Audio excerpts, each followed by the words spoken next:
ಹೇ friends, ಈಸಿಯಾಗಿ ಹಾಗೆ ಟೇಸ್ಟಿಯಾಗಿ ಒಂದು ಅವರೆಕಾಳು ಬಾತನ್ನ ಮಾಡೋಣ ಬನ್ನಿ. ಮಸಾಲೆಗೆ ನಾನಿಲ್ಲಿ ಹಸಿಮೆಣಸಿನ್ಕಾಯಿ, ಶುಂಠಿ, ಬೆಳ್ಳುಳ್ಳಿ, ಕೊತ್ತಂಬರಿ ಸೊಪ್ಪು, ಸ್ವಲ್ಪ ಕಾಳು ಮೆಣಸು, ಚಕ್ಕೆ ಲವಂಗ ಹಾಕಿ ತರಿಯಾಗಿ ಈ ಥರ ರುಬ್ಬಿಟ್ಕೋಬೇಕು. ಒಂದು ಕುಕ್ಕರ್ಗೆ ಎಣ್ಣೆ ಹಾಕ್ಬಿಟ್ಟು ಅದಕ್ಕೆ ಪಲಾವ್ ಎಲೆ, ಸ್ಟಾರು ಮತ್ತು ಮರಾಠಿ ಮೊಗ್ಗು ಹಾಕಿ ಸ್ವಲ್ಪ ಕಸೂರಿ ಮೇಥಿನ ಆ್ಯಡ್ ಮಾಡ್ಕೊಬೇಕು. ಕಸೂರಿ ಮೇಥಿ ಆದಮೇಲೆ 2 ಈರುಳ್ಳಿ ಹೆಚ್ಚಿಟ್ಕೊಂಡು ಅದನ್ನು ಹಾಕಿ ಅದಕ್ಕೆ ಸ್ವಲ್ಪ ಫ್ರೈ ಮಾಡಿಕೊಂಡು ಅದಾದಮೇಲೆ ಸ್ವಲ್ಪ ಅದಕ್ಕೆ ಪುದೀನ ಸೊಪ್ಪನ್ನ ಕಟ್ ಮಾಡಿ ಅದನ್ನು ಹಾಕಬೇಕು. ಸ್ವಲ್ಪ ಬೀನ್ಸ್ನ ಸೇರಿಸ್ಕೊಂಡಿದ್ದೀನಿ ಇಲ್ಲಿ ನಾನು.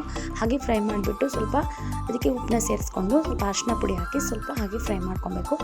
ಖಾರದ ಪುಡಿ, ಧನಿಯಾ ಪೌಡ್ರು ಮತ್ತು ಗರಂ ಮಸಾಲ ಸೇರಿಸಿ ಮತ್ತು ರುಬ್ಬಿರೋಂಥ ಮಸಾಲಾನ ಸೇರಿಸ್ಕೊಬೇಕು. ಹಾಗೆ ಫ್ರೈ ಮಾಡಿಕೊಂಡು ಮೊದಲೇ ಬೇಯಿಸಿರೋಂಥ ಅವರೆಕಾಳನ್ನ ಸೇರಿಸ್ಕೊಂಡು ಸ್ವಲ್ಪ ಹಾಗೆ ಫ್ರೈ ಮಾಡ್ಕೊಬೇಕು. ಅದಾದಮೇಲೆ 2 ಟೊಮೊಟೊ ಹೆಚ್ಚಿಟ್ಟು ಅದಕ್ಕೆ ಹಾಕಬೇಕು. ಟೊಮೊಟೊ ಸ್ವಲ್ಪ ಸಾಫ್ಟ್ ಆಗೋವರೆಗೂ ಹಾಗೆ ಬೇಯಿಸಿ ನೀರು ಸೇರಿಸ್ಕೊಬೇಕು. ನೀರು ಸ್ವಲ್ಪ ಕುದಿ ಬಂದಮೇಲೆ ಅಕ್ಕಿನ ಆ್ಯಡ್ ಮಾಡಿಕೊಂಡು ಅದನ್ನು ಹಂಗೆ ಸ್ವಲ್ಪ ಮಿಕ್ಸ್ ಮಾಡ್ಕೊಬೇಕು.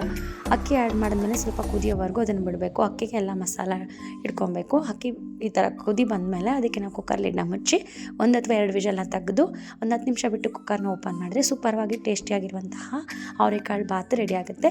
ಇದೇ ಥರ ಈಸಿ ಆ್ಯಂಡ್ ಟೇಸ್ಟಿ ರೆಸಿಪಿಗಾಗಿ ನನ್ನ ಚಾನಲ್ನ ಸಬ್ಸ್ಕ್ರೈಬ್ ಮಾಡಿ, ಸಪೋರ್ಟ್ ಮಾಡಿ, ದಯವಿಟ್ಟು ಸಪೋರ್ಟ್ ಮಾಡಿ. Thank you.